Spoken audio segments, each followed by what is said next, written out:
자, 시작해 보십시다. 한 세 번째 오늘 강의인데, 세 번째 강의 정도 되면 한 15분 나오시겠다 했는데, 생각보다 많이 나오셨네요. 시작하도록 하겠습니다. 성부와 성자와 성령의 이름으로. 하늘에 계신 우리 아버지, 아버지의 이름이 빛나시며 아버지의 나라가 오시며 아버지의 뜻이 하늘에서와 같이 땅에서도 이루어지소서.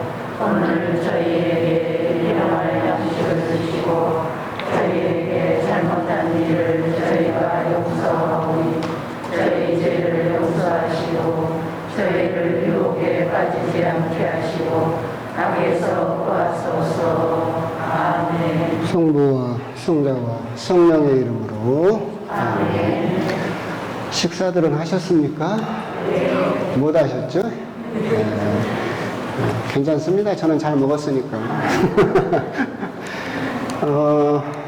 구약 개괄적인 이야기를 했었고, 역사 이야기를 잠깐 했었고, 지금 두 번째 시간이죠. 모세오경 부분을 쭉 했었어요.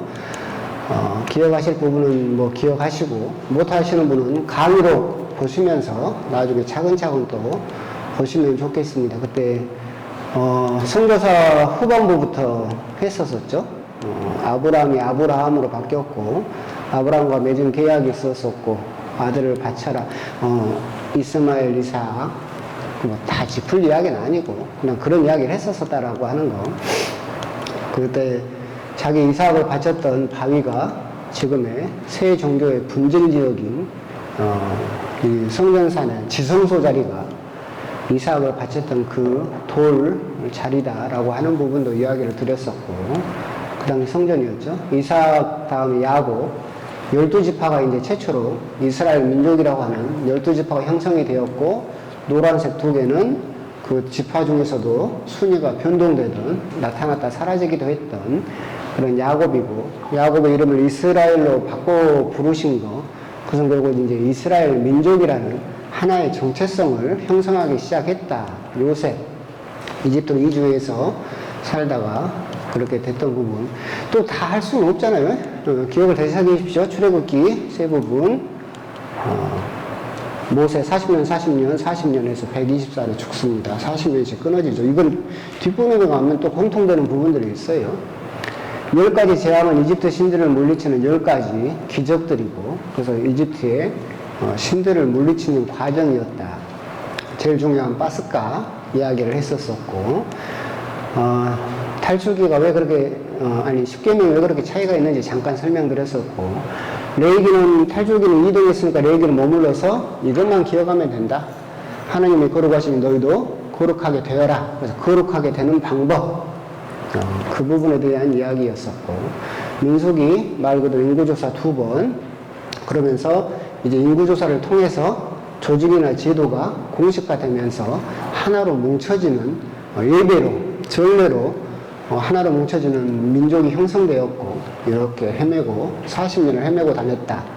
그리고 신명기 계명을 다시 폈다 해서 모세가 죽음을 앞두고 3번에 걸쳐서 이제까지 받았던 여정을 되풀이하면서 계명을 다시 정리했다. 그렇게 말씀을 드렸었죠. 그래서 모세오경을 가장 간단하게 설명하면 이동하고 정비하고 이동하고 정비하고 이동했다. 이제 그렇게 정비하는 것은 레위기, 거룩해지는 방법, 정비하는 것은 신명기, 계명을 다시 정리했다. 그러고 나서는 이동했다. 여호수아까지 여호수아 이야기를 했었었죠. 그래서 이 가나안, 이 요르단강을 건너서 에리고를 시작으로 해서 이제 가나안 땅을 정복하는 과정, 여호수아서가 16년에 걸쳐서 가나안을 정복하는 이야기가 나오고 있다. 그렇게만 또 받아들이시면 됩니다. 이제 그래서 지파들이 이렇게 땅을 나누어 가지게 되었다. 여호수아서는 그렇게 기록하고 있지만 그것이 이제 판관기에서는 조금 달라진다라고 말씀을 드렸었죠. 오늘부터 이제 판관기를 해보겠습니다. 여호수아가 죽고 나서 이스라엘은 왕이 없었었죠. 뚜렷한 지도자가 없었었고, 그때마다 위기가 닥칠 때마다 판관, 그러니까 재판관이자 관리란 뜻이죠. 사람들의 일을 재판하고 질서를 잡아주며 전쟁에 나갈 때는 장군 역할을 했던 사람들이고 총 12명의 판관이 있습니다. 보통 우리가 이걸 이야기할 땐 또 세세히 구분하면 또 대판관, 소판관 이야기를 하긴 해요. 대판관은 보면 여기서 길게 다스린 사람들이 있죠. 이 사람들은 대판관, 삼손이나 짧으면 소판관.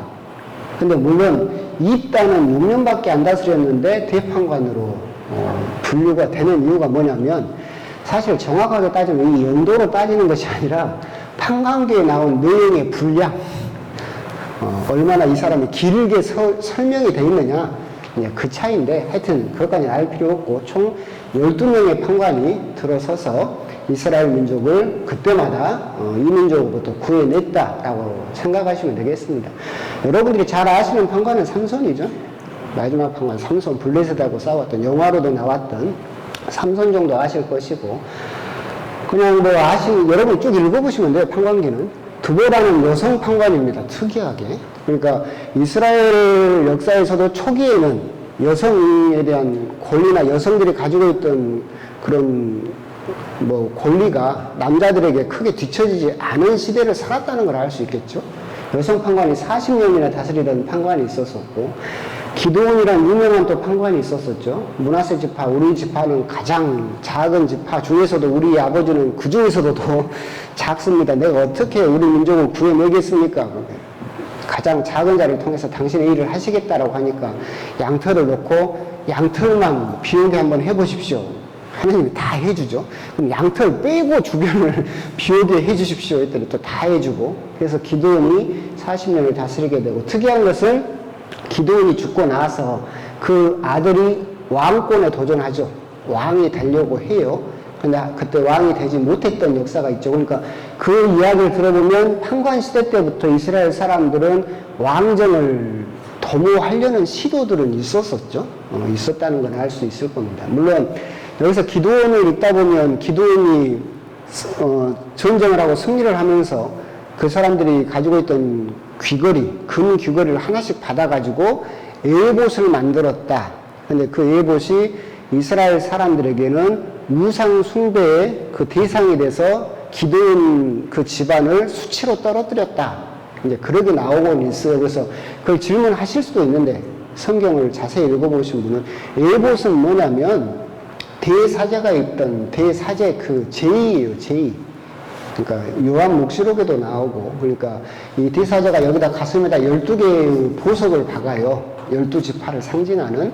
그리고 그 사이에가 우림과 둠밈이 들어가죠. 그래서 어떤 일을 점칠 때 우림과 둠밈을 사용하게 하는데 그 제의를, 금 귀걸이를 모아서 대사제의 제의를 만들었는데 그것이 나중에는 사람들에게 우상의 대상이 됐다. 그래서 에봇이 뭐냐라고 혹시나 성경을 자세히 읽어보신 분은 질문할 수 있는데 그렇게 알고 넘어가시면 됩니다. 삼손이 있고, 그래서 판관은 12명이다 정도 알고 계시면 됩니다. 판관기의 핵심은 이거밖에 없습니다. 반복되는 전체의 구도입니다. 무슨 말이냐면 이게 어디서 출발해도 똑같아요. 여기서 출발해도 똑같아요. 우상 숭배를 해요. 그러면 이민족들이 지배를 하고, 이민족들한테 지배를 받으니까 못 살겠어요, 살려주세요. 하느님이 살려줘요. 그럼 살만해지면 다시 우상 숭배를 하고 이민족이 지배를 하고, 살려주세요. 그럼 살려주면 살만하면 우상 숭배를, 이 구도로 계속 돌아가게 됩니다. 왜 이 구도로 돌아가게 됐느냐를 이제 따져보면 그런 거예요. 이제 여호수아를 통해서 이스라엘 민족이 가나안으로 이제 들어와서 정착을 하기 시작을 하죠. 근데 저번에 말씀드린 바와 같이 평야지대로는 못 내려갔어요. 산악지형에 붙어서 살면서 야금야금 평야지대로 이렇게 조금씩 자기들의 영역을 넓혀가던 시대였었죠. 이스라엘 사람들은 넘어올 때는 청동기 시대였고, 거기 지배하던 이민족들은 철기 시대였어요. 그래서 다 밀 수가 없었고 야금야금 평야지대로 넘어가던 시대였어요. 근데 이스라엘 사람들은 유목문화예요. 그죠? 이 사람들은 양치던 사람들이에요. 그래서 딱 가나안 땅에 정착을 하고 보니까 가나안 땅에서는 이제는 뭘 해야 돼요? 농사를 지어야 돼. 근데 봤는데 이 사람들은 농사를 못 짓죠. 못 지어. 근데 여러분들이 모세오경을 보면 하느님 야훼를 뭐라고 부르냐면 만군의 주라고 불러요. 이 말은 무슨 뜻이에요? 모든 군대의 주님이시라는 뜻이에요. 그러니까 이 사람들이 출애굽을 하고 가나안 땅에 정복을 하면서 보니까 전쟁할 때는 누가 필요해요? 야훼가 필요해요. 이 양반은 싸움을 잘해. 근데 옆에를 봤더니 이 사람들 농사를 못 지어.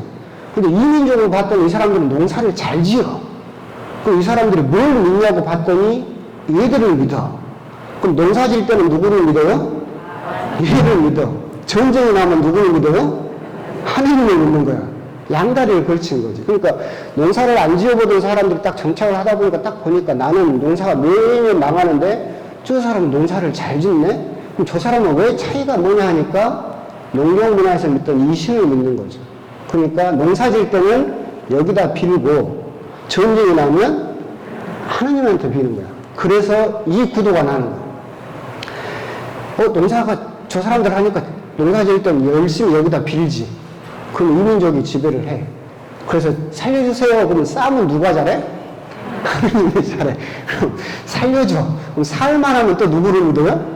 모내기철 되고 뭐하고 하면 여기를 빌고 이 구도가 계속해서 반복되는 게 판관기의 구도다. 왜 그렇게 되었느냐 따져보면 결국 이 차이가 있어요. 아까 말한 대로 청동기 문화였었고 철기 문화를 가졌었고 그리고 농경 문화와 유목 문화가 부딪히는 과정이었었죠. 이걸 보여주는 게 카인과 아벨 이야기가 아주 대표적으로 보여주는 거예요. 창세기를 보면 카인과 아벨이 형제였었죠. 카인의 직업은 뭐였어요? 농부였어요. 아벨의 직업은 뭐였어요? 양치던 사람이었어요. 그죠? 근데 카인이 아벨을 죽이죠. 질투를 했다고. 근데 잘 읽어보면 카인도 첫 수확물을 바쳤고 아벨도 맛배를 바쳤어요. 하느님께 바친 것 중에 큰 차이가 우리 눈에는 잘 안 보여. 근데 카인이 아벨을 죽이죠. 질투를 해서. 근데 이 사람은 분명히 살인자야. 근데 하느님은 카인에게 뭐라고 해요? 카인을 보호해줘요. 누가 너를 해치면 내가 7배로 보복을 해주겠다. 이것은 이걸 상정하고 있는 거예요. 즉 아벨은 누구예요? 이스라엘 민족이고 카인은 누구예요? 이민족이지. 근데 이민족이 누구를 죽였어요? 이스라엘 민족을 죽였지. 그래도 하나님은 이민족도 사랑하시는 거야. 그래서 보호해 주겠다라고 되는 거죠. 그래서 카인과 아벨 이야기도 이것도 이제 믿음이 있는 성경학자들이 설명하기는 카인에게 반영되어 있는 것은 농경 문화를 했던 이민족들, 아벨에게 반영되는 이야기는 양을 쳤던 유목민화. 근데 철기 문화였던 카인이 청동기 문화였던 또 후진적이었던 아벨을 죽였죠.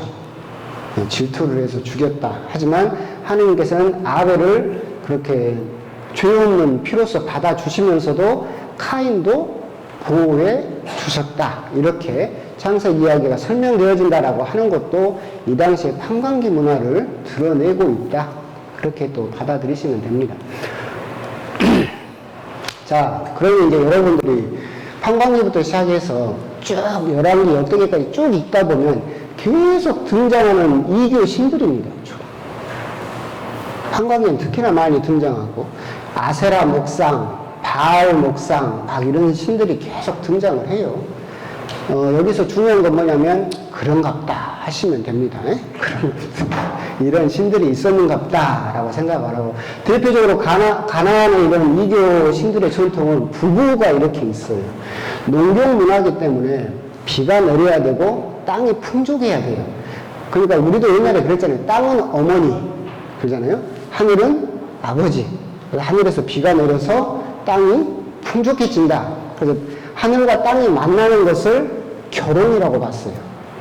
그래서 아버지와 부인, 아빠와 엄마 해가지고 이 부부가 잘 결혼을 하면 한 해 농사가 잘 된다라고 하는 것이 가나안의 그냥 이름은 바뀌어도 같은 그런 구도를 가지고 있다라고 하는 거고. 특히나 이제 이 부분에서 아브라함이 이삭을 바치려고 했을 때 하느님께서 말리셨다라고 했는데 왜 굳이 그 아들을 바치라고 했느냐라고 한다면 이런 제의, 어린 자녀, 인신 공양을 하던 암몬이나 모압 민족이 믿었던 이 신들에 대한 제의를 거부하기 위해서 인신공양이 필요 없다라고 하는 것을 강조하기 위해서 굳이 이삭을 바치라고 하셨다라고 그렇게 설명하기도 하는데, 이 신들 몰록밀곰, 이 신들은 어린 자녀 인신공양을 받았어요. 그러니까 내가 어떤 일을 하고 싶다 그러면 가장 귀한 걸 바쳐라. 가장 귀한 게 뭐예요? 내 자식. 그래서 자기 자식을 실제로 불에 태워서 바쳤어요. 실제로 이렇게 고고학에서 발굴을 해보면 그 당시 해안가에 그 당시 페니키아 지역에서 믿던 이 신들, 이방 신들이죠. 거기에서 400여 구의 어린아이 시체가 발견된 적도 있어요. 그러니까 그렇게 대대적으로 인신공양을 했었던 그런 신들도 있었다. 필리스테 블레셋이 믿었던 건 다곤. 삼손 이야기를 들어보면 다곤 신상이 나와요.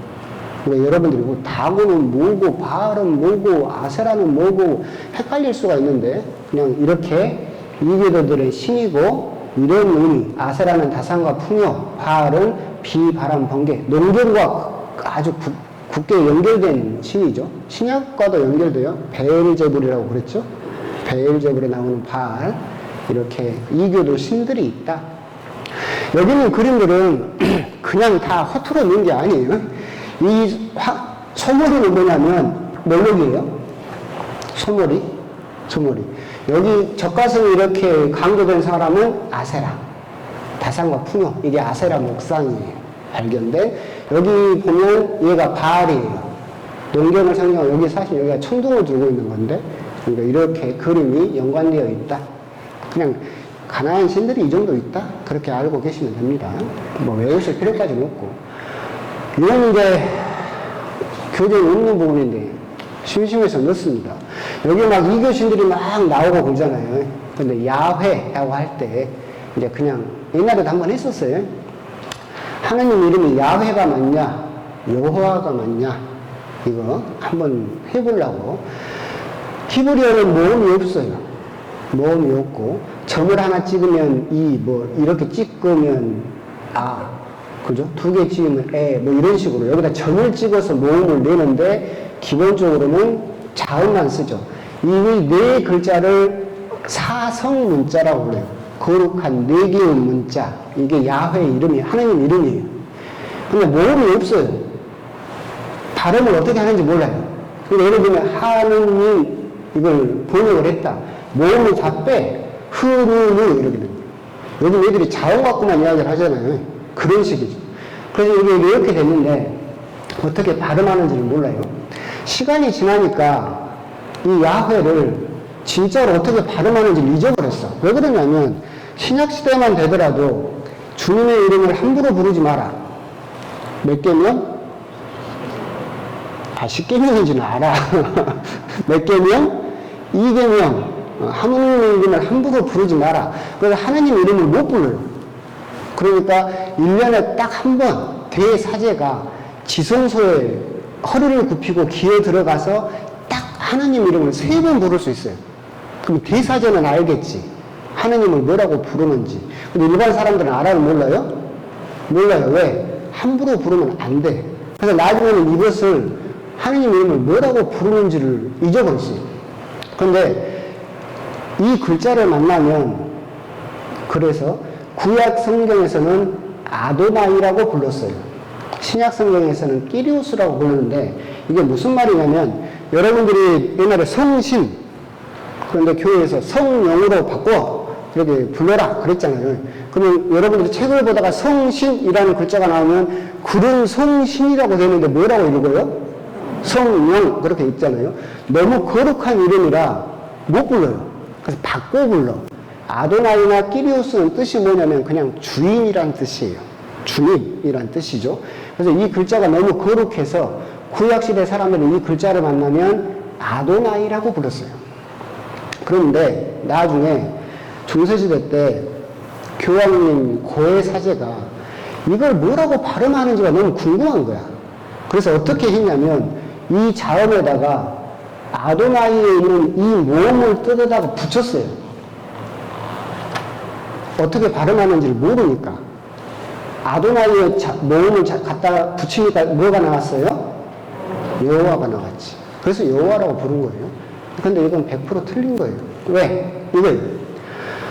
김대중. 근데 내가 너무나 존경해. 그래서 김대중을 함부로 못 부르겠어. 그래서 신문에서 김대중만 보면 내가 뭐라고 바꿔 불렀어요? 선생님이라고 바꿔 불렀어. 그래서 나도 이걸 뭐라고 발음하는지 몰라. 김대중 자음만 남았지. 어떻게 부르는지 모르니까 너무 바꿔 부르던 선생님에서 모음을 뜯어다가 여기다 붙였어. 그럼 뭐가 나와요? 검대중이 나와. 이게 여호와가 만들어진 원리예요. 너무 거룩해서 아도나이라고 부르지만 이 야훼와 아도나이는 근본적으로 다른 말이에요. 섞일 수가 없는 말인데 발음을 하려고 여기 있던 모음을 갖다 붙인 거지. 그러니까 꼴이 이렇게 돼버린 거예요. 검대중이 김대중하고 같아요? 안 같잖아요. 여호와가 그렇게 돼버린 거예요. 그럼 하나님의 이름이 실제로 뭐냐? 엘리야, 이사야, 에레미야, 알렐루야, 전부 야훼 이름이 들어간 이름들이. 그러면 야훼의, 이 신성문자 앞자의 발음은 뭐예요? 야가 맞다는 거예요. 여가 아니라 야가 맞다는 거지. 그리고 구약성경에 보면 야훼 이레라고 돼 있어요. 그래서 이 글자가 지금 현재 가장 올바른 발음은 뭐예요? 야훼지. 여호와는 아니에요. 여호와는 확실하게 말할 수 있는 건 100% 잘못된 거예요. 야훼는 100% 맞냐? 그것도 100%라고 확인할 수는 없어. 야자까지는 맞는 것 같아. 근데 왠지, 왠지는 잘 모르겠어. 발음이 남아있지 않으니까. 그런데 똑똑하던 성경학자들이 매일 연구를 해보니까 가장 가까운 발음은 야훼라고 지금 현재, 이건 개신교 신학자들도 다 인정하는 거예요. 근데 굳이 자기들이 영어 번역을 하면서 여호와라고 하다 보니까 계속 여호와가 맞다라고 하는데 그건 참 무식하다라는 뜻이야, 자기가. 옛날에도 이야기를 했잖아요. 기독교 하면 자기들만, 개신교 자기들만 기독교라고 부른다고 그랬잖아요.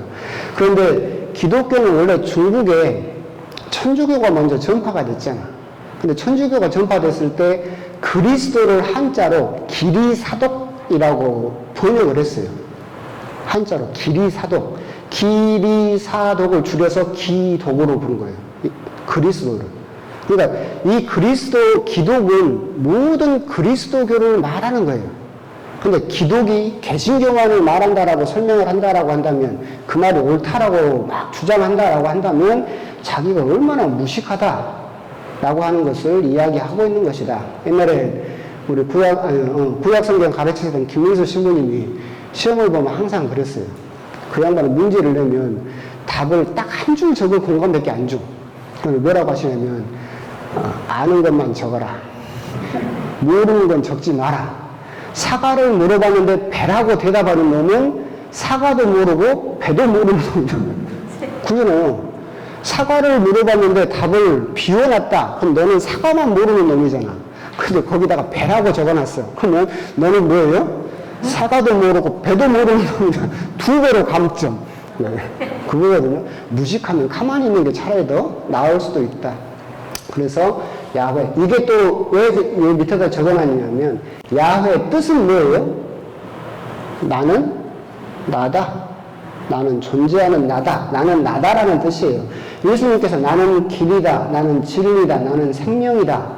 이걸 에고에이미 정식이라고 부르는데, 나는 이다. 이게 야훼 뜻이에요. 나는 이다. 근데 예수님이 뭐예요? 야훼다라는 뜻이죠. 또 요한복음에서도 계속해서 하고 있는 무슨 말씀이냐면, 내가 나임을 믿지 않으면, 이 말은 또 무슨 말씀이에요? 내가 야훼임을 믿지 않으면, 이런 뜻이에요. 야훼를 통해서 거기까지 우리가 참고 삼아서 야훼란 이름이 어떻게 또 알려졌으며, 그리고 그 뜻은 무엇이며 예수님까지 어떻게 연결되는지 그 정도는 또 알아주셨으면 좋겠다라고 하는 겁니다. 룻기 했죠? 반응이 왜 이래요? 판광기는 끝났어요? 판광기는 뭐만 알면 돼요? 이거만 알면 돼요. 판관이 몇 명? 12명. 잘하시네. 12명. 그럼 판관기 내용은 뭐예요? 12번 뺑뺑이. 그럼 우상숭배했다가 이민족이 지배하면 살려주세요. 그럼 판관을 보내서 살려주면 살만하면 우상을 여기 계속 반복되고 있다. 왜 그러느냐라고 한다면 유물문화가 농경문화로 넘어가는 그런 과정이 펼쳐졌다. 그 믿는 신들이 있고 그래서 판관기는 끝났어요. 룻기는 했어요. 힘 빠져. 룻기는 간단히 짧아요. 룻이 나오면에 따라서 시어머니죠. 베들레헴에 오고 보아즈 밭에서 이삭을 줍고 보아즈에게 그 시집을 가가지고 결혼해서 오벳을 낳았어요. 끝. 별 이야기도 없어. 근데 룻기가 왜 성경으로 들어왔다라고 하는 이야기는 했죠. 룻기가 쓰여진 시기가 언제라겠어요? 귀한 시기예요. 룻기가 판관기 다음에 배치된 이유는 뭐냐면 실제로 그 말하고 있는 책에 말하고 있는 배경은 판관 시대예요. 그렇기 때문에 판관기 뒤에 배치가 돼 있어요. 근데 실제로 쓰인 시기는 언제라겠어요? 유배 갔다가 귀환했을 때 시기예요. 왜 그때 쓰였느냐라고 한다면 그때 말씀드렸잖아요. 에즈라 느헤미야가 종교 개혁을 하면서 이스라엘 남자들은 이방 민족하고 결혼했으면 싹 다 이혼해라. 자녀들을 싹 다 쫓아내라. 너희들의 피를 다시 거룩하게 지키기 위해서 너희들을 이혼하고 이스라엘 여자하고 다시 결혼해라. 그래서 생때로 이혼한 그 부부들 통곡 소리가 성 안에 가득했다라고 이야기를 했잖아요. 그때 쓰였어요. 그때 무슨 이야기를 한다고 했었어요? 봐라. 너희들은 이방 민족하고 결혼하면 구원을 못 받는다고 이야기를 하는데 룻기에서 이야기를 하는 거예요. 자, 룻을 봐라. 이 여자는 모함 여자예요. 이방 여자예요. 룻이 누구를 낳았어요, 결국은? 다윗을 낳았다. 너희들이 그렇게 존경하고 너희가 그렇게 바라봐하는 다윗도 올라가면 이방 민족의 피가 섞여 있다. 지금 네가 하고 있는 일들이 맞냐? 이거예요. 그 이야기를 하고 있어요. 그렇기 때문에 룻기가 구약 성경 안에 들어가 있는 거예요. 그냥 룻이 시어머니, 남편이 죽고 시어머니를 따라서 베들레헴에 와가지고 시어머니에 대한 신의를 지켰는데 밀밭에 가서 보아즈하고 눈이 맞아서 결혼했다. 끝. 이게 뭔 성경이래요? 라고 할 수가 있지. 근데 룻기가 굳이 그 자리에 들어가 있는 이유가 이거예요. 니들이 존경하는 다윗도 이방 민족의 피가 섞여 있다. 판관시대의 룻 이야기를 통해서 에즈라 느헤미야가 주장하는 순혈주의, 이스라엘 사람만 구원받는다라고 하는 것이 틀렸다라고 하는 이야기를 룻기에서 하고 있기 때문에 구약 성경 그리고 판관기 뒤에 들어가 있다라고 하는 겁니다. 요나서도 했죠? 요나서도 똑같아요. 내용은 그때 했으니까 넘어갈게요. 똑같아요. 요나서 역시도 구원은 이스라엘 민족만 받는다고 생각을 했어요. 그런데 아시리아라고 하는 이방 민족이 구원받을 수 없다라고 생각을 했죠. 편협하고 배타주의고 폐쇄적이죠. 하지만 여기 잘못됐다. 그죠? 요나서에서 하고 싶은 이야기는 뭐라겠어요? 하나님은 구원을 피로 보지 않는다. 회개하면 다 구원받을 수 있다. 구원의 보편성을 요나서에서 이야기를 하고 있죠. 그래서 요나서가 그렇게 룻기하고 같은 시기에 쓰였어요. 쓰이기를. 그렇게 또 보시면 됩니다.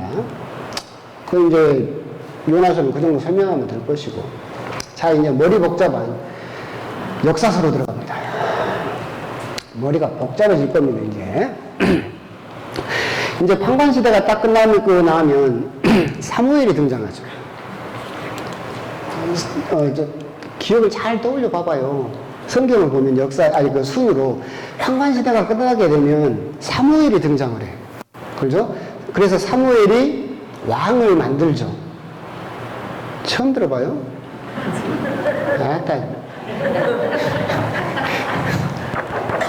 그래서 사무엘이 처음으로 왕을 만드는 사람이 누구예요? 사울. 근데 사울이 실정을 하고 막 미쳐 돌아가니까 사무엘이 또 왕을 삼는 사람이 누구예요? 다윗. 그죠? 그러고 나서 왕정이 사울부터 쭉 시작되는 거죠. 이것도 도식적이에요. 사울 40년, 다윗 40년, 솔로몬 40년. 그래서 많이 본 것 같지 않아요? 모세 40년, 40년, 40년 그렇게 구분되듯이 아마도 이렇게 딱 짜졌지 않을까 싶은데, 그래서 여러분들이 판광기 이후로 보게 되면 사무엘과 역대기, 열왕기를 쭉 보게 되는데 이 순서로 되어 있어요. 역사를 이렇게 쭉 보게 되면 사울 시대 이야기를 하고 있는 것은 사무엘 상권, 다윗이 왕이 되는 과정과 다윗이 이야기를 하고 있는 것은 사무엘 하와 이걸 받들어서 역대기 상. 그러고 나서 솔로몬 이후로부터 쭉 왕정이 쭉 되는데 이때 하는 것이 열왕기 상권. 근데 솔로몬이 죽고 나서 나라가 남북으로 갈라져요. 북쪽으로는 10개 지파, 남쪽은 2개 지파 이렇게 갈라지게 되고 쭉 되다가 북쪽은 아시리아한테 멸망당하고 남쪽은 바빌로니아한테 멸망을 당하는데 이 과정이 쓰여진 게 열왕기 그리고 쭉 역대기. 근데 열왕기 상권과 열왕기 하권을 나누는 왕이 아합. 아합 하면 아주 유명한 예언자가 등장합니다. 누구?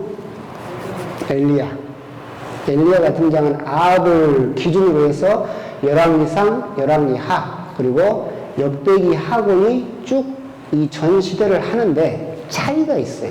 뭐가 있냐면, 이건 조금 이따 합시다. 열왕기 상하, 역대기 하를 이야기했었잖아요. 솔로몬 시대부터 바빌론 유배 때까지인데 이점만 기억을 하면 돼요. 열왕기는 남북 왕국을 모두 다뤄요.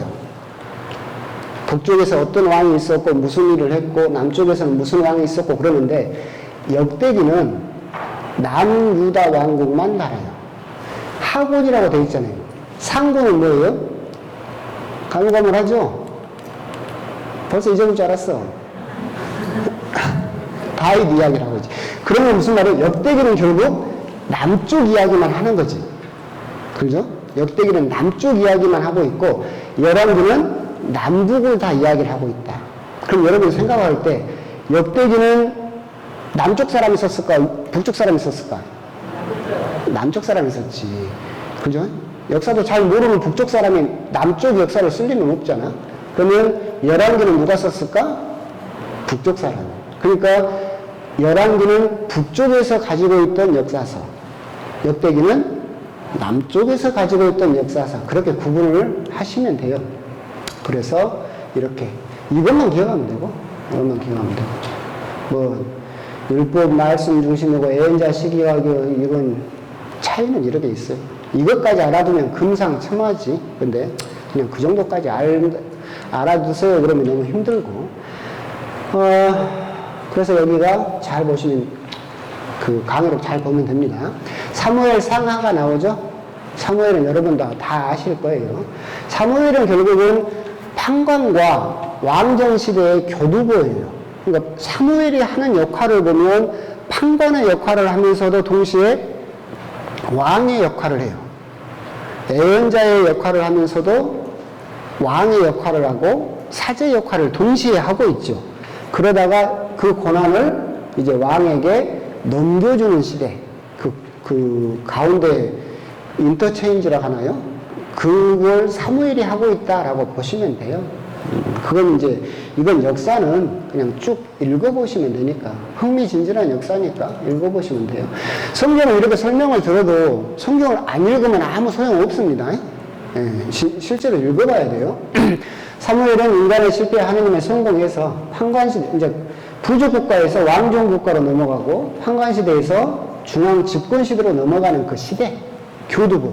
마지막 판관이면서 예언자이면서 제사장이면서 사실은 왕의 역할까지 했던 사무엘이죠. 그래서 어떻게 보면 부족국가에서 이때까지 12지파로 움직이던 부족국가에서 왕정으로 넘어가는 그 다리 역할을 사무엘이 했다라고 보시면 됩니다. 그래서 남북 분열왕국, 솔로몬이 죽고 나서 다윗 있고 솔로몬이 죽고 나서 남쪽과 북쪽으로 갈라지게 되고 국력 자체는 북쪽이 월등하게 셌어요. 10개 지파가 있었고 2개 지파만 있었기 때문에 국력 자체는 크게 차이가 났지만 남쪽에는 예루살렘이 있었다는 점은 다르죠. 그래서 이렇게 돼 있는데 악한 왕 19명 뭐 이렇게 돼 있는데 다 필요 없어요. 여기서 칭찬받는 왕은 2명밖에 없어요. 선한 왕은 8명 있긴 한데 필요 없고, 히즈키야와 요시야라는 2명의 왕만 칭찬을 받아요. 왜 그러냐면 이 두 사람이 종교 개혁을 했어요. 아세라 목상을 헐고 바알 신상을 허물고 이방인들의 그런 성전 자체를, 산막 자체를 다 헐어버리고 오직 하느님에게 대한, 야훼에 대한 신앙을 다시 정립했죠. 솔로몬 자체도 막 이방 신들을 믿었었잖아요. 그런 것들을 히즈키야하고 요시야 2명의 왕만이 다시 하느님께로 다시 되돌아오게 하는 작업을 했다. 그래서 크게는 이렇게만 생각하면 돼요. 아, 사무엘이 있었고, 판관시대가 지나서 사무엘이 있었고, 사무엘은 왕정으로 넘어가는 다리 역할을 했고, 딱 그래서 사울이 왕이었다가 40년이니까 다음에 다윗이 40년 했고, 그 다음에 솔로몬이 40년을 했는데, 솔로몬이 죽고 나서 나라가 남북으로 갈라졌고, 그러다가 북쪽은 이스라엘 왕국이라고 불렸어요. 북쪽이 먼저 아시리아라는 나라한테 멸망당했고, 훨씬 뒤에 남쪽이, 거기는 유다 왕국이라고 불렸는데 바빌로니아한테 멸망당했다. 이게 이스라엘 역사의 이제 전반 이야기죠. 첫 번째 패망하기 전까지. 그 중에서 히즈키야와 요시야라는 2명의 왕만이 칭찬을 받았다. 이 정도만 알고 계시면 여러분들 전반기 역사는 알고 계시는 겁니다. 역사서도 이거예요. 판관기하고 똑같은 구도를 가지고 있어요. 재앙이 일어나면 회개를 하고 구원을 받으면 또 옛날 짓거리 하고 재앙이 닥치고 회개하고 구원받고 판관기하고 똑같은 구도로 돌아가고 있다. 재앙이 닥치면 어떤 왕들은 이집트한테 도움을 요청하기도 하고 하느님을 믿지 못하고 강대국한테 손을 벌리기도 하고 또는 바빌로니아한테 손을 벌리기도 하고 하느님을 믿지 못하고 했어서 정말로 망해버린 왕도 있었었고 회개에서 뉘우치면 다시 이렇게 이런 구도로 끊임없이 되어 있다. 역사서에서 강조하고 있는 것은 옛날에 말씀드렸다시피 역사서는 이스라엘의 역사만을 이야기하는 것이 아니다. 하느님과 함께 살았던 역사를 이야기를 하고 있기 때문에 그 안에서 이 사람들이 하느님을 얼마나 믿을 수 믿었느냐, 그리고 거기에 따른 결과가 어떻게 됐느냐를 이야기를 해주고 있다. 그래서 북쪽 왕국은 자기들이 힘이 강했기 때문에 10개 부족이 뭉쳐서 군사력이 굉장히 강했기 때문에 자만했어요. 그래가지고 하느님을 온전히 믿지 못했어요. 자기들 군사력을 믿었죠. 그러다가 망했죠. 그래서 북쪽 이스라엘 왕국에서는 칭찬받는 왕이 한 명도 없어요. 내 힘을 믿었으니까. 그죠? 거기는 그래서 막 반란도 많이 일어나고 그랬었죠. 남쪽은 그 중에서도 하나님을 믿고 온전하게 청했던 8명의 착한 왕이 있었었고, 그래서 나라가 그나마 위기가 닥치면 다시 구원받고 그렇게 굴러갔었다. 그렇게 생각을 하시면 되고, 그 중에서도 히즈키야 요시야 왕 때 정말로 하나님께 칭찬을 들었다. 그게 역사서의 핵심이에요. 그래서 그 안에 어떤 왕이 있었고 하는 것은 성경을 쭉 읽어보시면 됩니다. 이거는 이제 강의를 넣는 부분인데 혹시 궁금하실까봐 우리가 이제 역사를 쭉 판관시대, 왕정, 남북 분리된 시대, 패망하고 시대 이렇게 하는데 이걸 이렇게도 구분할 수 있어요. 여러분 성경책을 읽다 보면 제1성전시대, 제2성전시대 그렇게 구분하기도 하거든요. 그것은 성전을 따라서 구분을 하는 거예요. 즉 출애굽 때 이후로는 사막성전이었죠. 이동하는 사막성전을 만들어서 이동했었어요. 그러다가 다윗이 성전을 짓고 싶었지만 하나님은 못 짓게 했죠. 그래서 누가 지었어요? 솔로몬이 지었어요. 판관시대를 지나서. 그러니까 판관시대 때도 싸마로 가면 귀하게 짊어지고 싸움으로 갔었잖아요. 그런 것처럼. 그러다 솔로몬이 성전을 지었어요. 솔로몬 성전은 이렇게 생겼습니다. 실제로. 복원한 거예요. 이걸 제1성전이라고 불러요. 첫 번째 성전이라고 불러요. 그럼 이제 왕조 시대 때는 쭉 이렇게 되다가, 물론 이야기를 하게 되면 약간 복잡한 거 빼고. 그러다가 나라가 망해요. 이 사이에 유배를 가죠. 귀환을 해요.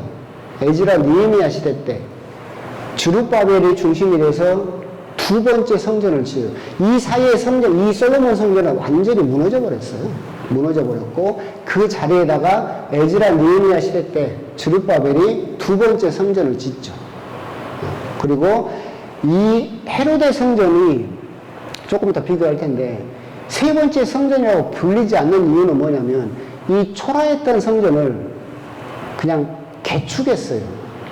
근데 말은 개축이지 새로 지은 거나 마찬가지인데 그래서 이걸 새로 짓지는 않았기 때문에 제3성전이라고 부르진 않아요. 보통 헤로데 성전 시대라고 불러요.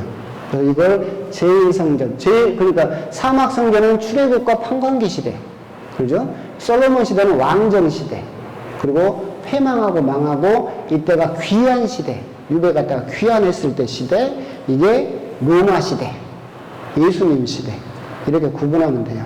그래서 이렇게 해놨는데 모세오경, 판관기, 사무엘, 열왕기, 역대기, 에즈라, 느헤미야 여기는 신약 이렇게 되어 있습니다. 크기 비교를 하면 이 정도 크기 비교가 됩니다. 사막 성전은 이것보다 더 작겠죠. 그죠? 솔로몬이 지은 성전은 이 정도 규모였어요. 헤로데가 지은 성전은 이 정도 규모입니다. 성전만 옆에 있는 거 빼고 엄청나게 크게 지었다는 것을 알 수 있겠죠. 그래서 크기 비교가 그렇게 되고 역사를 아까 말한 대로 판관기, 왕정시대, 이렇게 남북 분리시대, 패망하고 귀환시대 그렇게 구분할 수도 있지만 알기 쉽게 성전으로도 이렇게 구분을 한다. 그래서 여러분들이 성경책 같은 걸 보다 보면 제1성전시대, 제2성전시대, 헤로데 성전시대 뭐 이렇게 구분할 때 여러분들 이걸 생각하면 된다. 그렇게 구분하시면 되겠습니다. 오늘은 말을 많이 했는데 40분밖에 안 됐어요. 저녁밥도 잘 먹었는데 시간이 안 가네. 방금까지를 보통 그래서 전기예언서라고 불러요. 왜 전기예언서냐면 패망하기 전까지 이스라엘 민족이 북쪽이 패망하고 나중에 남쪽이 바빌로니아한테 점령당해서 예루살렘 성전이 완전히 폭삭 무너질 때까지 그때까지를 전기예언서라고 부르고 그 뒤로 이어지는 것을 후기예언서라고 불러요. 거기서 토빗기, 유딕기, 에스겔기, 에즈라, 느헤미야, 마카베오 상하까지. 그러면 구약성경 끝까지 역사서는 가는 거죠. 물론 그 사이에 시서나 지혜서라든가 예언서가 있긴 하지만 그것은 우리가 읽으시면 되는 일이고 그래서 이렇게 구분할 수 있다. 그래서 아까까지 예루살렘 성전이 무너지기 전까지 열왕기, 역대기부터 시작해서 이것들을 전기예언서 그 뒤에 나오는 걸 후기예언서 이 부분은 여러분들 읽어보신 적 있어요? 이건 잘 사람들이 안 읽을 텐데 근데 생각해보면 예상보다 진도가 빨라요. 나는 보통 여기에서 오늘 강의가 끝나고 내일 그냥 다음 주에 마카베에서 조금 주무르다 보면 끝날 줄 알았더니 오늘 내가 뭘 빼먹었나? 토빗기가 있어요. 토빗기 얼마 전에 그 쭉 평일미사 인독서로 봉독된 적이 있었어요. 옛날엔 토비트서라고 했었었는데 토빗기 이것이 바빌론 유배 때예요. 바빌론 유배 때. 유배 이야기를 해야 되긴 할 텐데 바빌론 유배 때고 근데 실제로 쓰여진 건 이때고 차이가 있어요. 항상 성경은 실제로 쓰인 시기가 있고 그것이 말해주는 시기가 있는데 이 차이가 나는 이유는 뭐냐면 그 당시에는 그 말을 하면 안 되니까 돌려서 말하는 거예요. 돌려서. 이 토빗기에서는 이게 중심이죠. 당신의 그 자손들로 얻은 게 뭐죠라고 하는 민족의 패망과 포로 생활. 이제 토비트를 통해서 유대 민족들이 지금 겪고 있는 이때까지 우리가 성전에서 하나님께 희망을 두고 전례를 드리고 제사를 지냈는데 그게 무슨 소용이 있습니까? 라는 질문을 토비트 아내가 토비트한테 하는 식으로 펼쳐지는 거예요. 그래서 결론은 어떻게 돼요? 보상을 받죠. 그죠? 그것이 이제 그 민족들에게 희망을 주고자 하는 거예요.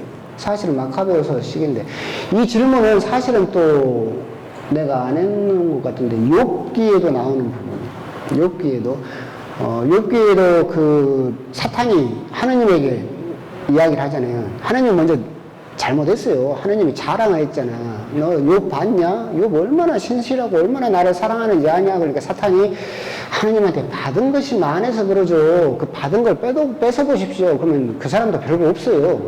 그러니까 하나님이 한번 뺏어봐라. 그러니까 사탄이 가서 욥이 가진 걸 싹 뺏어버렸잖아요. 자식도 죽여버리고 재산도 싹 다 죽여버리고 도둑들이 와서 다 털어봐버려요. 그래도 욥이 뭐라고요?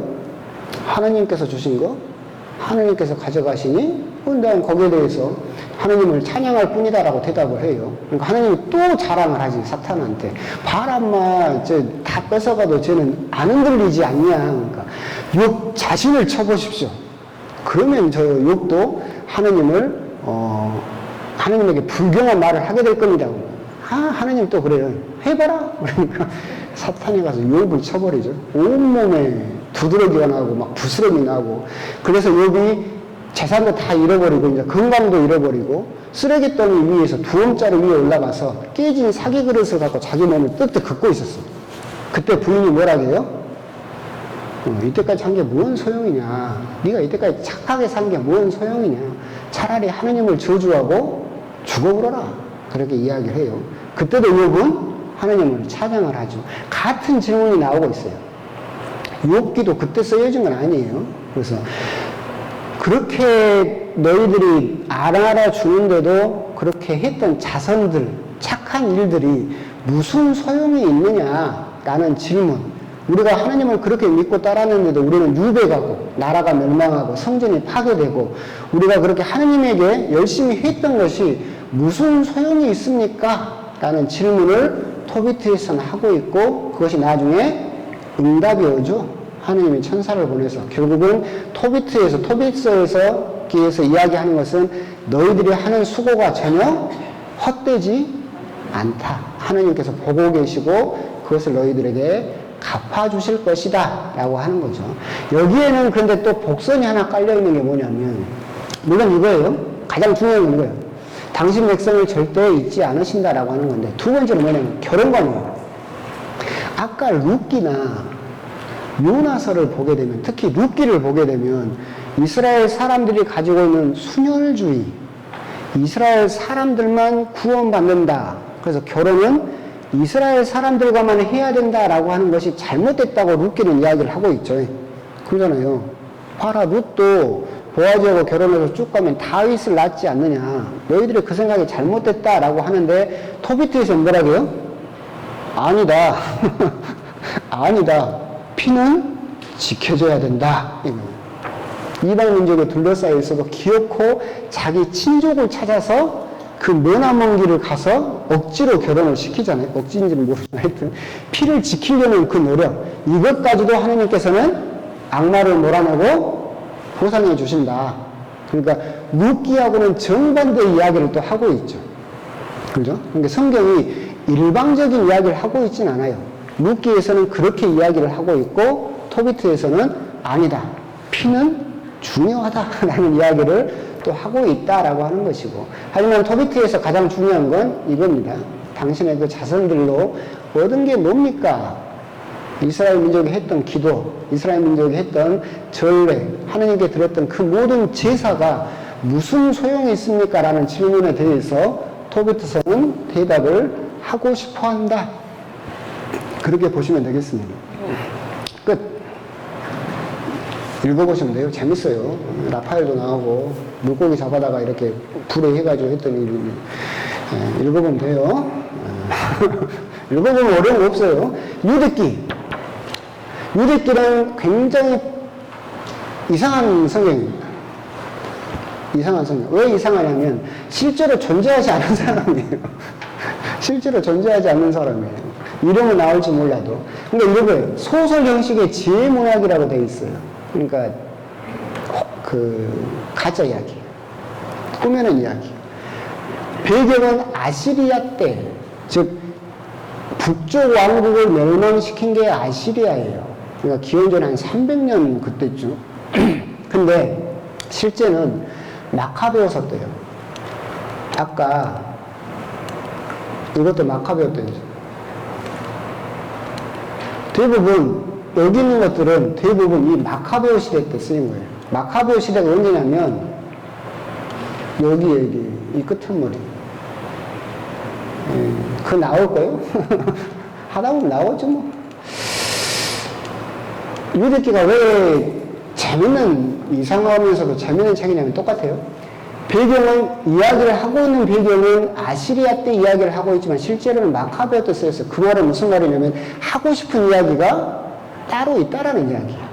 그냥 역사적인 이야기를 순순히 적어놓은 것이 아니라 하고 싶은 이야기가 따로 있다. 토비트서도 똑같잖아요. 왜 그러냐면 유디스는 너무 정직한 이름을 가지고 있어요. 뜻이 유다인 여자예요. 유다인 여자이고 중요 단어는 여자의 손으로 라는 뜻이에요. 이 책에서 그러니까 이 유딧이 그 아시리아에서 장군이 쳐들어오잖아요. 그래가지고 홀로페르네스라는 장군이 쳐들어오는데 막 패망했다고 사람들이 막 항복하자고 막 난리인데 유딧이 아름답게 차려입고 가가지고 술 먹이고 했던 머리를 잘라가지고 여자 혼자 모든 민족들이 항복하자고 포기했을 때 여자 혼자 들고 가서 적의 머리를 들고 오죠. 그거예요. 그러니까 하나님께서 일을 하실 때는 너희 민족들의 힘조차 필요 없다. 너희들이 가장 천시하는 여자 혼자로도 하나님께서는 이 모든 역사를 이루실 수 있다. 마카베오 때 쓰였다는 것은 뭐냐면 이때가 뭐냐면 독립전쟁 때예요. 자기들에게 지배를 하던 그리스 제국으로부터 허리 아파요? 9분 남았어요. 조금만 참아요. 독립전쟁을 하고 있었던 때야. 그런데 그 강력한 알렉산더 후예들이 그리스 제국한테 독립전쟁을 하는데 힘이 붙이는 거야. 싸움이 안 돼. 저쪽은 너무 강한 것 같아. 그때 쓰였어요. 뭐라고? 희망을 주는 거야. 너희들이 하느님을 믿기만 하면 그 거대하던 아시리아 제국도 여자 한 명의 손으로 물리칠 수 있었다. 중요한 건 믿음이다. 너희들이 믿기만 하면 하나님께서 여자 한 명으로도 대제국을 몰아내는데 너희들이 믿기만 하면 저 정도 그리스 제국은 껌이다. 이 이야기를 하는 거지. 희망을 주고 싶은 거예요. 믿어라. 하나님께서는 믿음만 있으면 여자 한 명의 힘으로도 그 수십만의 적을 물리칠 수 있다. 너희들이 믿기만 하면 독립할 수 있다. 라는 이야기를 유디서에서는 하고 있는 거죠. 이게 재밌는 이야기가 뭐냐면 이게 헷갈릴 수 있는데 이 장군을 보내서 이 이스라엘을 점령하라고 보내는 황제가 누구냐면 느부갓네살이에요. 느부갓네살은 누구냐면 바빌론 임금이에요. 이게 헷갈리는데 여러분 역사를 이제 보게 되면 이거예요. 이러면 또 머리 복잡하죠. 이스라엘 역사도 알기 힘들어 죽겠는데 아시리아라는 나라가 있어요. 대제국. 이 두 나라는 다 지금의 이라크 지역에서 나온 나라들이에요. 첫 번째는 대제국, 지금과 같은 미국과 같은 대제국이 아시리아가 등장을 해요. 그래서 북쪽 이스라엘을 멸망시키죠. 그때 배경으로 유디서가 나온 거예요.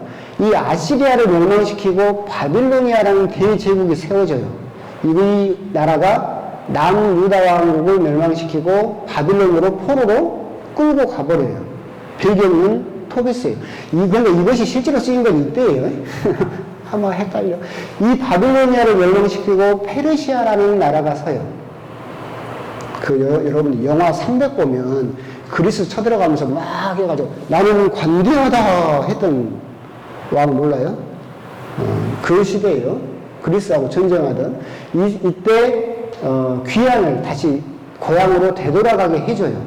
이때 쓰인 게 에스겔, 에즈라, 느헤미야예요. 그리고 페르시아를 누가 멸망시키냐면 알렉산더가 와가지고 한 방에 페르시아 제국을 멸망시켜버려요. 근데 이 알렉산더가 오래 못 살아요. 그리고 죽어버려요. 인도 어귀에서, 인더스강 근처에서. 그래서 이 알렉산더 후임인 장군들이 알렉산더가 세운 제국을 찢어먹어요. 4개의 제국으로 찢어먹는데 그래서 그리스 제국이에요. 그래서 이때가 마카베오세요. 이 그리스 제국이 이스라엘을 점령을 하고 다스리니까 마카베오 때 독립전쟁을 벌려요. 그래서 다음 시간에 한 번 더 해야 되겠다. 헷갈리니까. 그래서 이게 구약 성경은 이 한 장이면 또 돼요. 이스라엘이 있는데, 그러니까 번호를 달아놨잖아. 아시리아는 여기 있던 나라예요.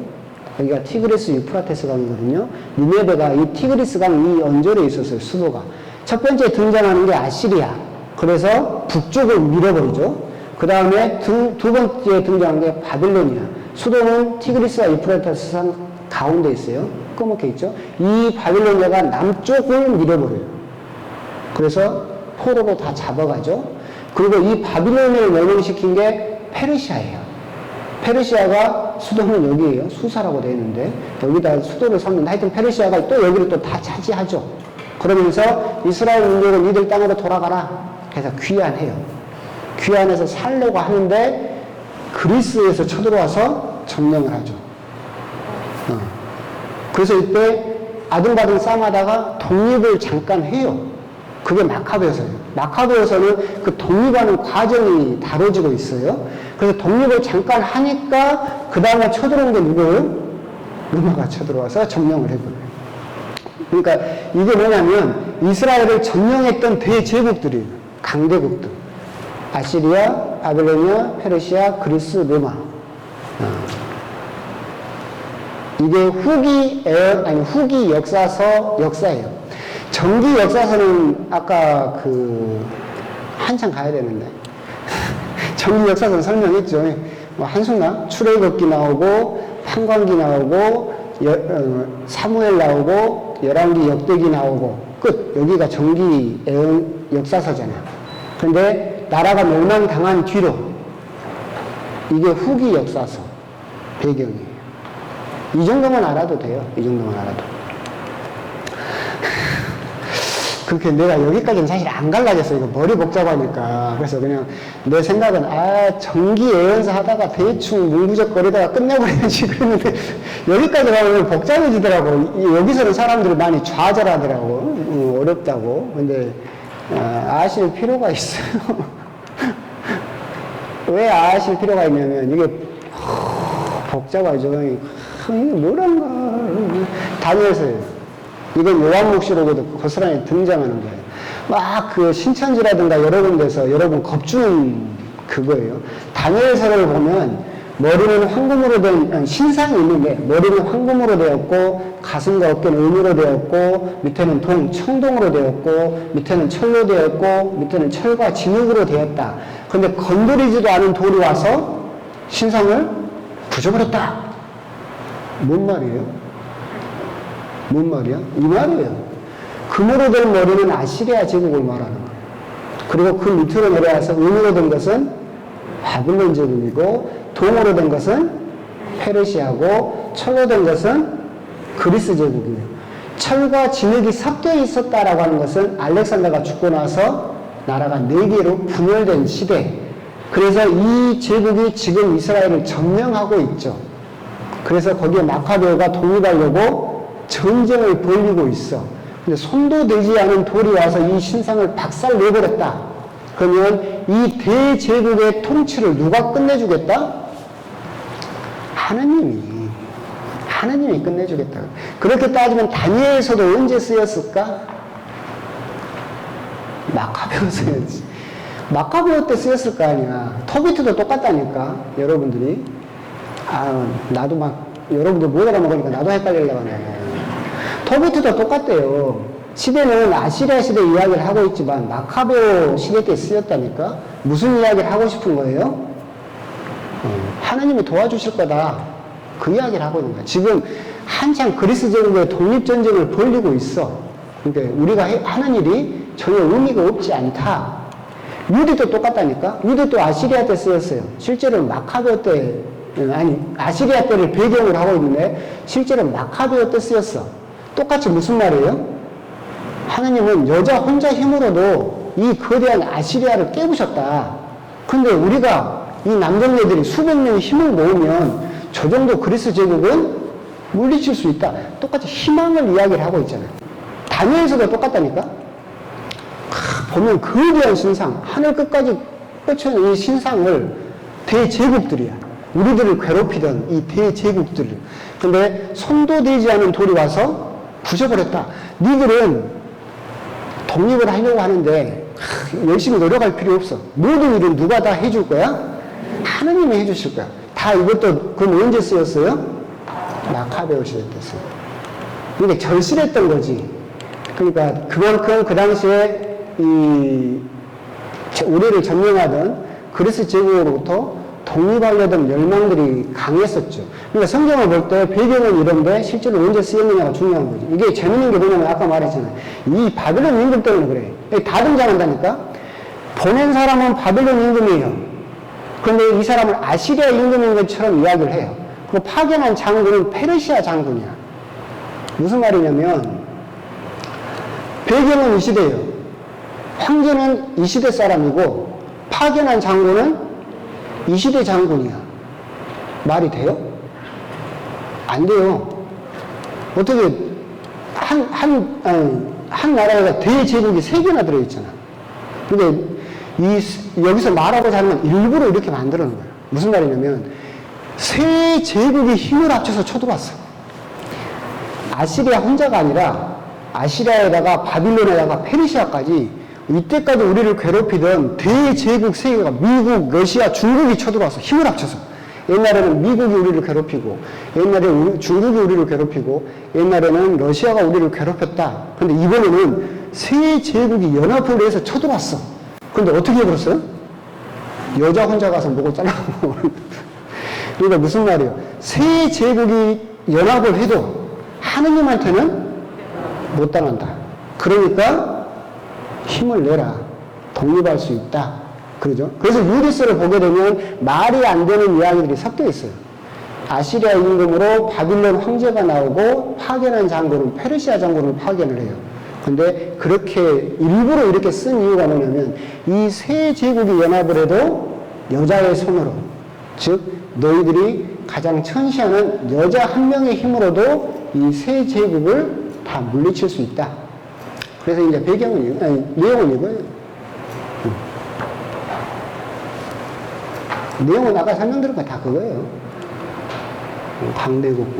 한 시간이 됐어요. 이건 다음 시간에 차분히 다시 한번 해봅시다.